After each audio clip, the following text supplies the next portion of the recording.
When this week's guest first contacted me, I was pretty hesitant about having her on. And the reason why, I was uncomfortable. I was uncomfortable with what she did for a living. And then I realized that is seriously the silliest thing. That's not what this podcast is about. This podcast is not just about me. It's about you. It's about our community that we've created with 2 kids and a career. And I knew this week's guest would have a message that would connect with someone. Little did I know the message would connect with me. I am so glad I hit reply to Jay's email and said, yes, you need to come on. And I think you're going to be happy as well. What happens when you put a career-focused woman with 2 kids trying to balance home and work life in a room with a microphone? Lots of laughter, tears, and great advice. I'm Jill Devine, and welcome to 2 Kids and a Career. I have been waiting quite some time to talk to this week's guest. It all started back when I was still in radio, and what's so wonderful about this podcast, I am introduced to so many new people. And what I also love about this podcast, people actually reach out to me and they're brave and they say, hey, let's talk. I think that I have something that somebody else would benefit from. And that's how this week's guest and I got connected. I don't even know, Jay. Man, it's been maybe over a year since you contacted me. Yeah, close to it.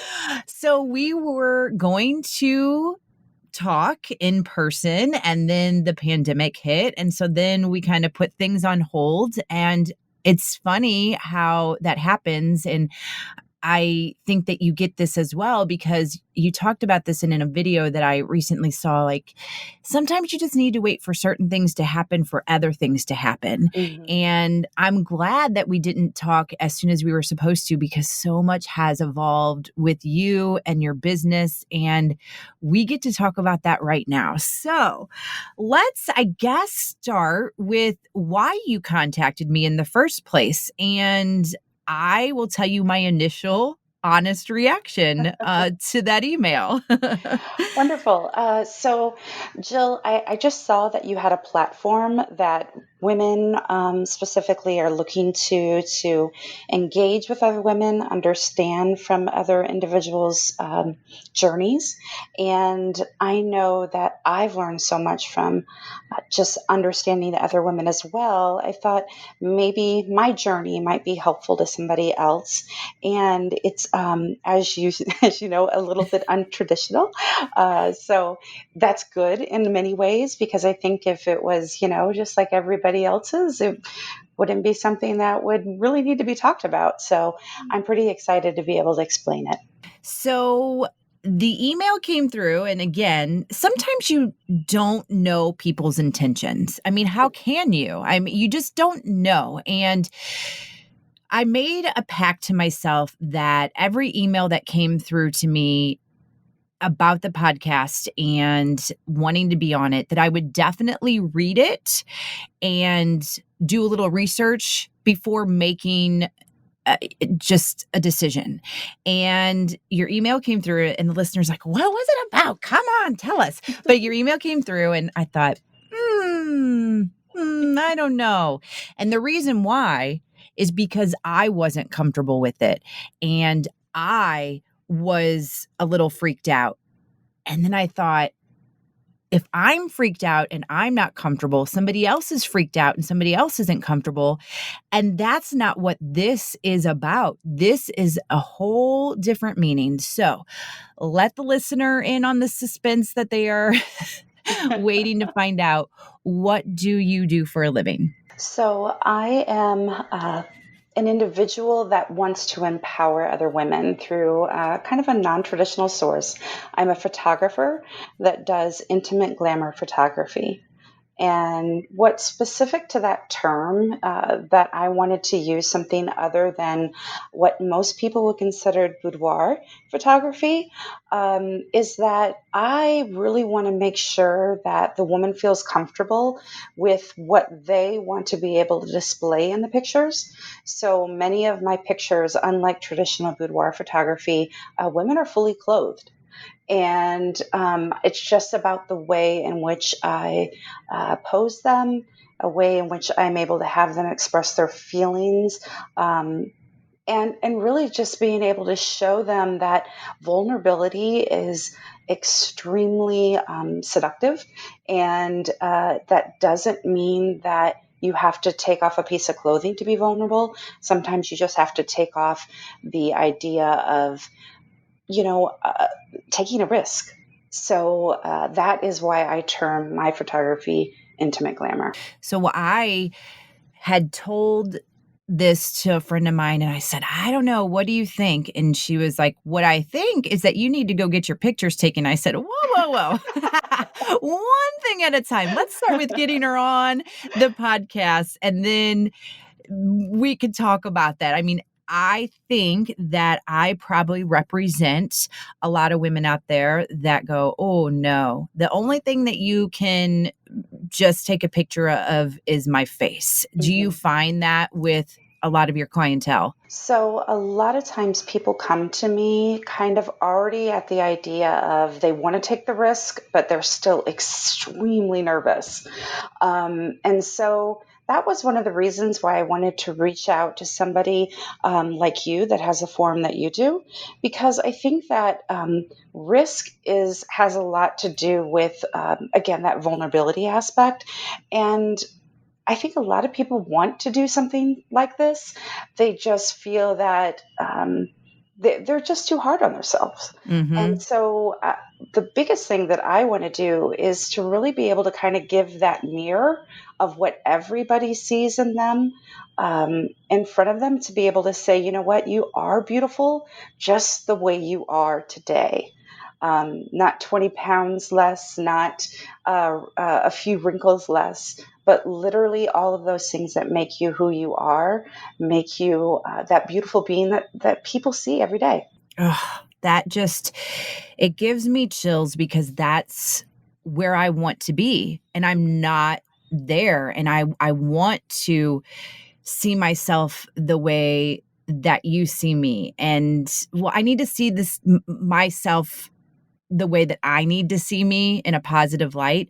Mhm. What I It's interesting to me because us women, we are so hard on ourselves and we're always finding something wrong and with ourselves and our appearance. And you look at other women and you would never think that about someone. Like you would never think, oh, that person feels that way if they expose what it is that they're upset with. And I go back to something I watched a long time ago. Like, Jay, I am a sucker for trash TV. I don't get to watch it much anymore, but I used to watch the divas on the about the wrestlers, the women wrestlers. And why am I blanking on the one's name? But she had the bright red hair.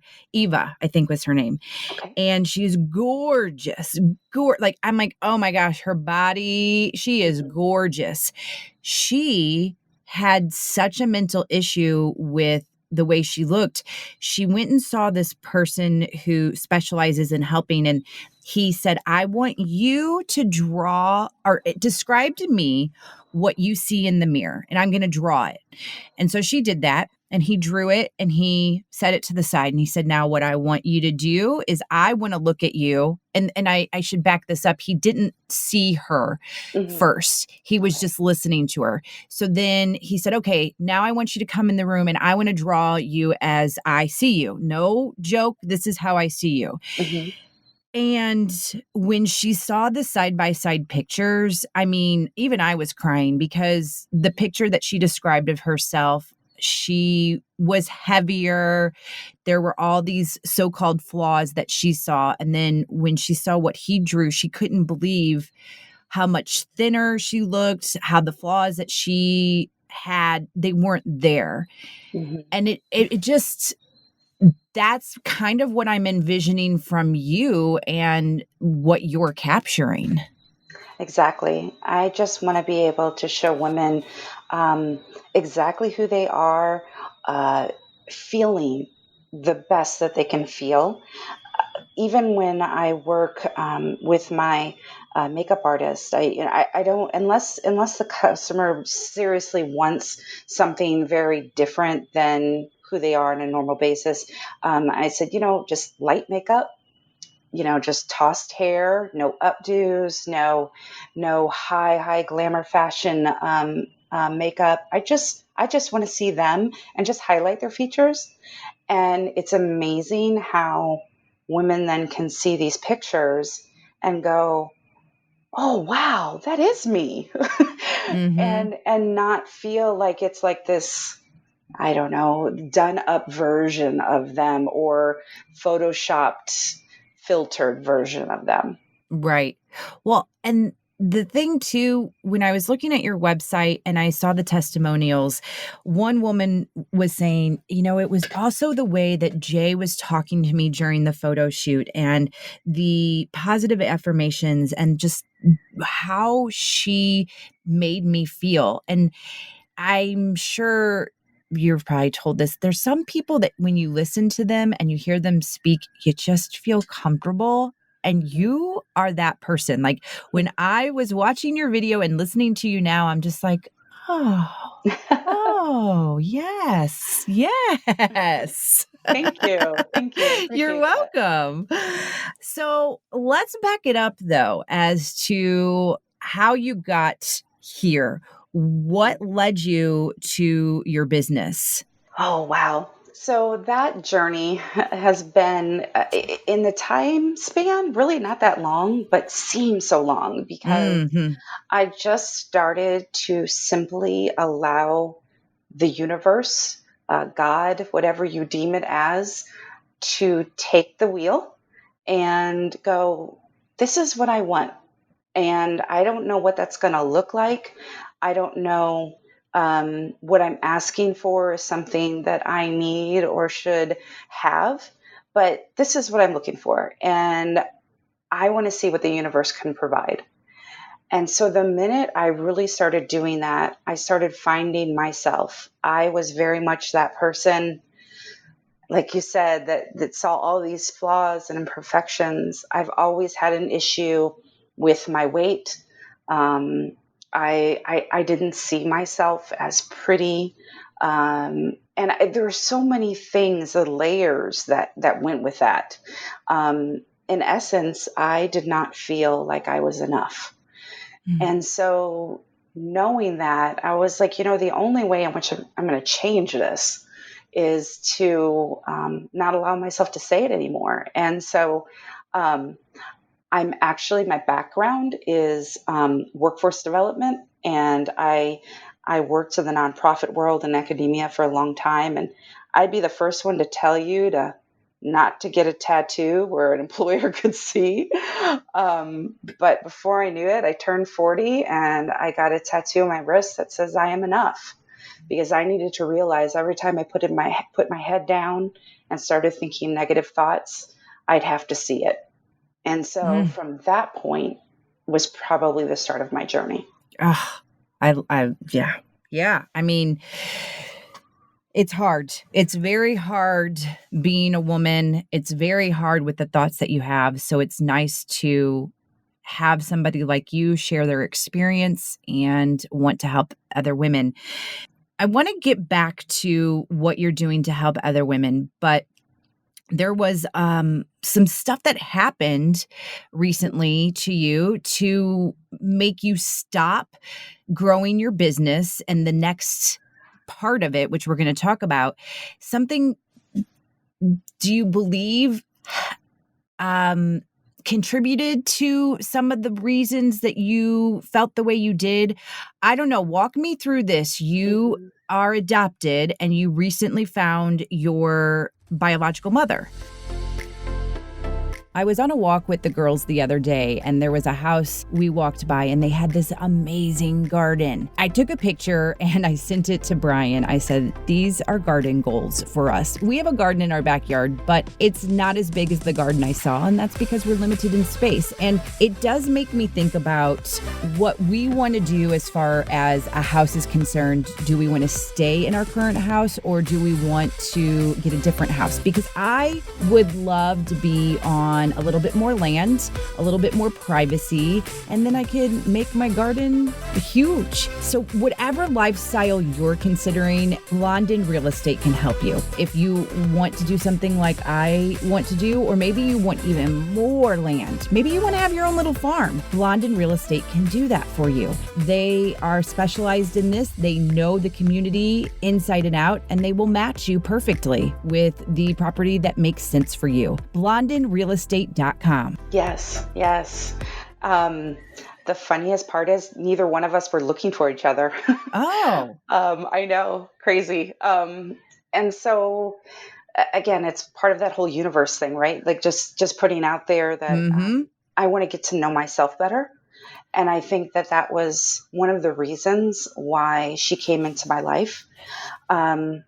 A very long story short, I did a DNA, 23andMe, and that was mainly because my son and I wanted to just know what our ethnicity was. My information on my adoption records wasn't very clear, and so I just wanted to know. I am a brown-skinned woman, and I grew up in a Caucasian family, and so I never really had anybody that looked like me, and I didn't know about maybe my culture or anything like that. So that's where it started, and that happened 2 years ago. I mean, it wasn't like it like went. I did it, and then bam, I found her. Oh wow! Yeah. But I think what was really crazy is that my my birth mother's sisters wanted to know if there were other siblings out there because their father knew they had other children, so that's why they did it. And so I got this email that said, "Hey, we found an aunt," and I'm like, "Wow, that's close." And so I just wanted to be able to again. I just stop overthinking things. And I'm just like, you know what? I just wrote an email and said, hi. Like, that's it. And she came back to me and said that, that it was actually her oldest sister that did the DNA, and she was doing the communication for her. And she's like, we're just looking for other family members. And I said, oh, okay. I said, well, I don't really know too much about the family. It was like I was adopted in 1975 and in Centerville, Illinois. And then the communication just stopped. I was like, okay. And so the next day I finally got an email back because we were going back and forth within minutes. And I got an email back that said, actually my sister, she gave up a child at 17 for adoption in Centerville, Illinois. We think you're her. And we're so excited because, you know what, you even look like each other. And so she sent me a picture of her next to my profile picture on the DNA site, and that's where it started. Oh my gosh. Yeah. So she didn't think she'd ever find me, and I honestly just always kind of felt like if that was supposed to happen, it would happen. I didn't have to go search for it. I just wanted it to be very natural and positive, right? So I went ahead and I spoke with her, and she actually lives out in Utah now. But ironically, about 70% of my family, my aunts, my uncles, my cousins, are right down the street. Wow. Yeah. They live about 15 miles away from me. And you had no idea? No, I've lived here my entire life. I'm sure we've passed at, the mall, the churches, whatever. Yeah. So have you met your mom? Yeah. So we, again, I like to take as much as I can out of this very challenging time as possible. And so I went ahead and I really got to know her over the phone. We text and talk every day. And she actually sends me about once a week. She'll send a little video of like a question of the week, and I'll I get to know what she likes, and she gets to know what I like, or things about me, and we decided after a while to meet, and then we were going to meet at the end of what was it, the end of May, and then the shutdown happened. So then we pushed it off to the end of, oh, sorry, it was supposed to be end of April. We pushed it off to end of May. And then when we met, it was like it was supposed to happen then. Um, and it was just a beautiful thing. It was absolutely beautiful. So where are you headed from here with her? You just are going to keep the relationship or Yeah, yeah? yeah. It's a pretty awesome thing because we now are able to have so many more opportunities now with communication, as you know, podcasts, Mhm. text, FaceTime, whatever it may be. And so we're just going to keep developing the way it is. We're going to go see her in the end of the summer, and then she'll come see us in at the fall time. And then her goal is to eventually move back. Mm, wow. Yeah, Oh, wow. yeah, So all of this is happening while you're running your business that's yeah, fairly new, and yeah. you're in the midst of doing some more stuff for your business, and you're in the midst of a pandemic. Ah, Jay. Right. That's a lot. I Yeah. wanted to bring up the adoption because, when you and I were talking and you brought that up to me, "Oh, this is why things have been taking a lot longer." I wanted to Mhm, talk about it because it is something that isn't talked a lot about.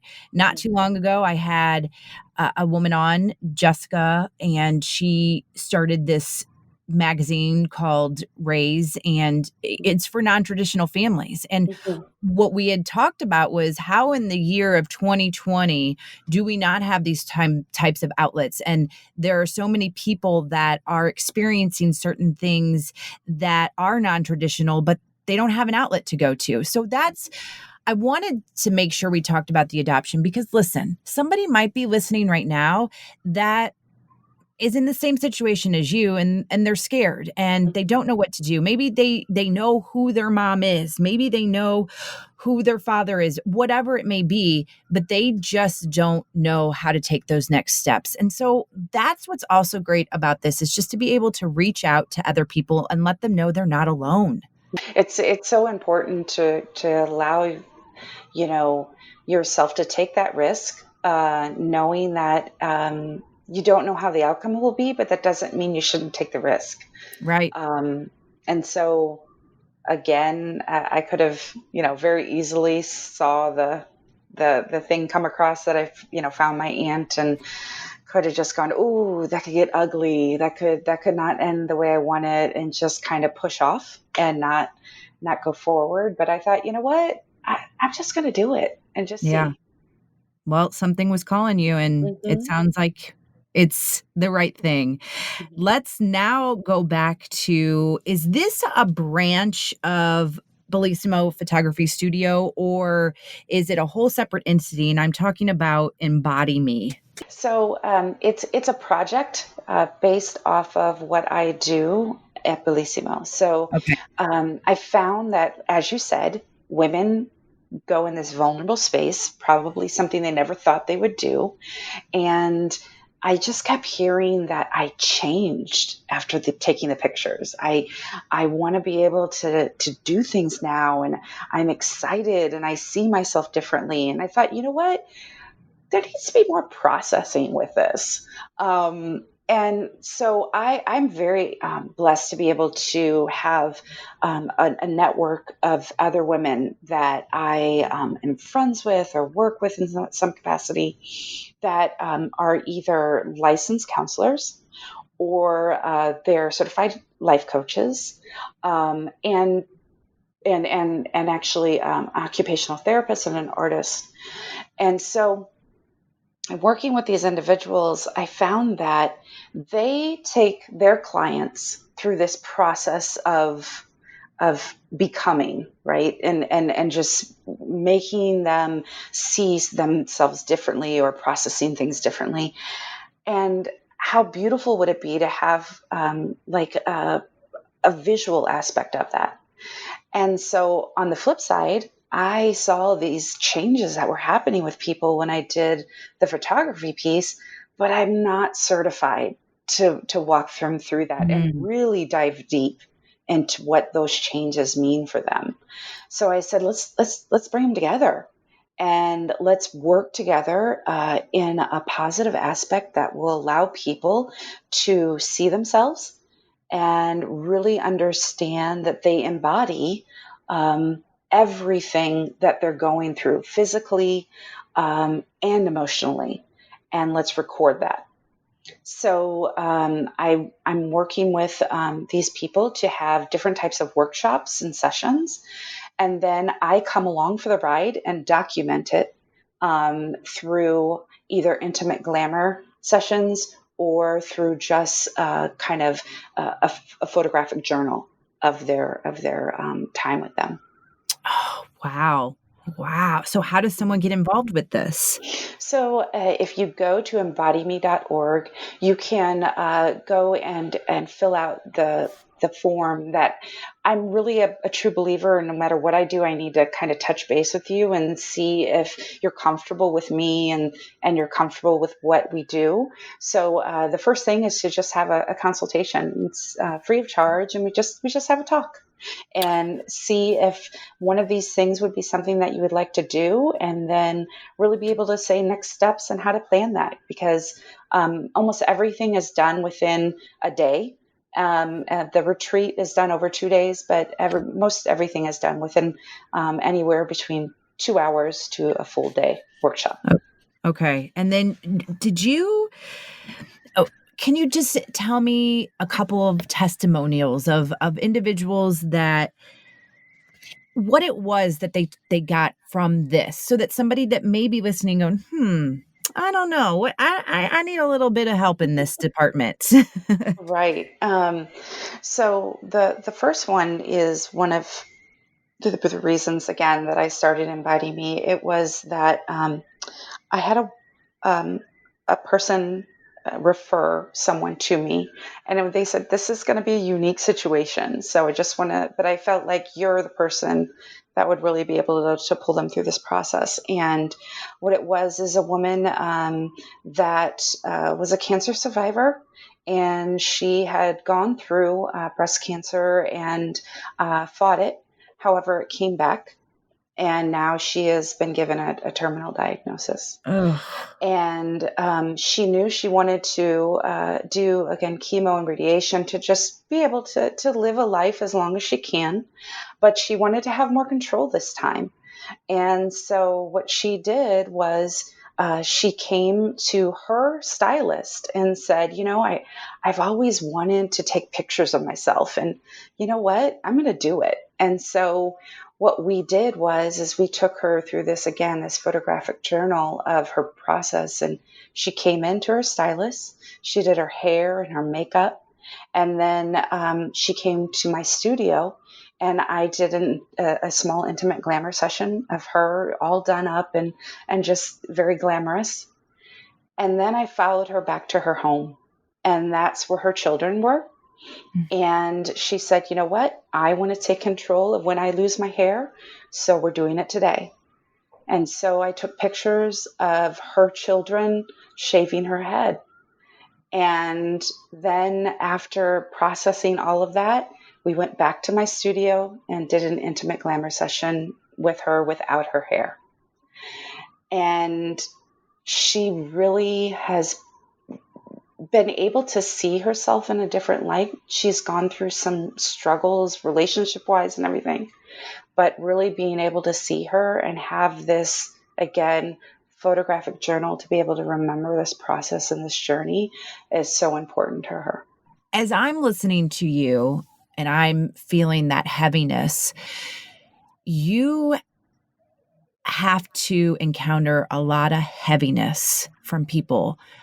Jay, how do you go about your day afterwards or your week? I mean, I know that you are helping people, but I mean, I'm feeling the heaviness right now. I see this as such a beautiful thing, and I know that even beautiful things are heavy.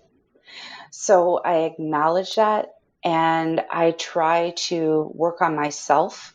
I try to be able to have some self care, and really know that this is part of my journey, and being able to see again a transformation of a woman is such a truly miraculous thing and beautiful thing that the joy outweighs the heaviness.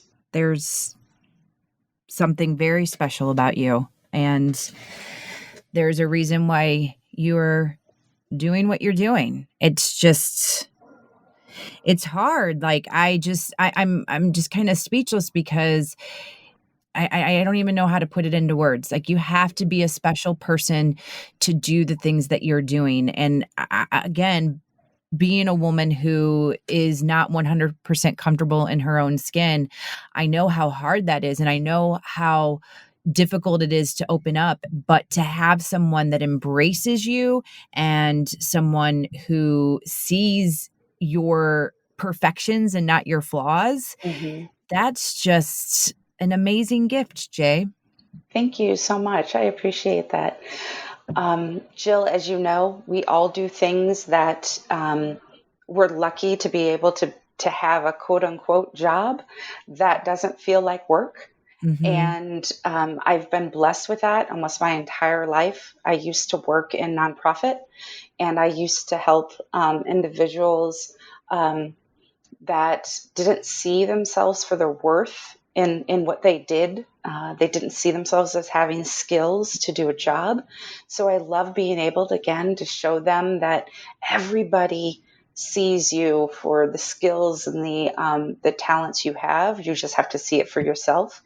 So that's why this really was easy to kind of transfer into this type of work, because I'm just doing very similar work, but with a different format. Well, and you went through it yourself. There's Hmm. something to be said with that. Like, if, you had some thoughts that a lot of us have, and you said enough is enough. I'm going to change. And that's what a lot of women need, and a lot of people need to start doing on an everyday basis.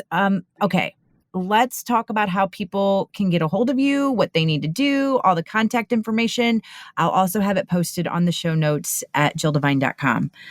Wonderful. So you can get a hold of me in a multitude of ways. All I have right. I have a Facebook page with Bellissimo Studios, Photography Studios, Instagram page at Bellissimo Photo Studio. I have a website, bellissimophotos.com, and my Embody Me project is embodym.org. My phone number is 314-266-8549. And you can always email me at jay, at bellissimophotos.com. And again, all of this will be on the show notes page at jilldevine.com. Okay. This is what happens with every single guest. Usually I am going to have you back, and we are going to talk about progress with the Embody Me project. We're going to talk about progress with your biological mom, but any last minute thoughts that we did not cover? No, I just really want to thank you, Jill. Thank you for again doing something different in the face of adversity, acknowledging the talent that you have and moving forward with it. You're exactly the type of person that inspires others, and I just really appreciate it. Thank you for joining me for today's episode. Make sure you subscribe, rate, and if you're feeling really generous, write me a review. And don't forget to join me next week for a new episode of Two Kids and a Career.